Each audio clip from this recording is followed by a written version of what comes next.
শর্মিষ্ঠা বলছি। সামনেই বসন্ত উৎসব। পুরুলিয়া পলাশ ফুলে সেজে উঠেছে।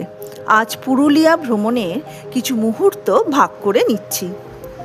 পুরুলিয়া ভারতের পশ্চিমবঙ্গ রাজ্যের একটি জেলা, যা এর প্রাকৃতিক সৌন্দর্য, লোকসংস্কৃতি এবং ঐতিহ্যের জন্য বিখ্যাত।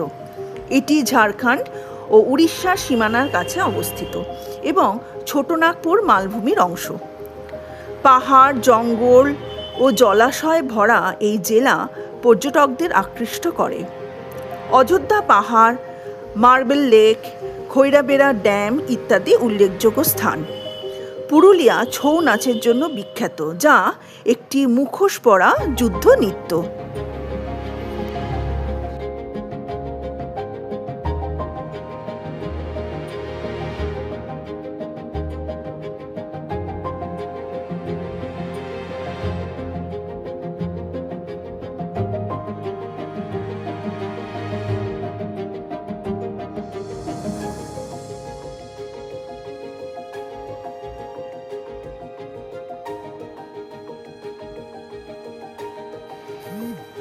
পুরুলিয়ায় এই নিয়ে আমরা দুবার গেলাম। এবারে আমরা অযোধ্যা পাহাড়ের ওপরে ছিলাম একটি রিসর্টে।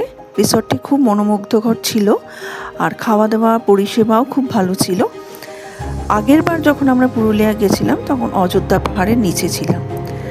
আমি আমার ব্যক্তিগত মতবাদ যদি বলি, তাহলে অযোধ্যা পাহাড়ের উপরে থাকাই চেষ্টা করবেন, তাহলে সেই প্রাকৃতিক সৌন্দর্য আরও বেশি অনুভব করতে পারবেন আপনারা। ঠিক আছে, তাহলে আজ তবে আসি। ভালো লাগলে একটি লাইক করে দেবেন। নমস্কার।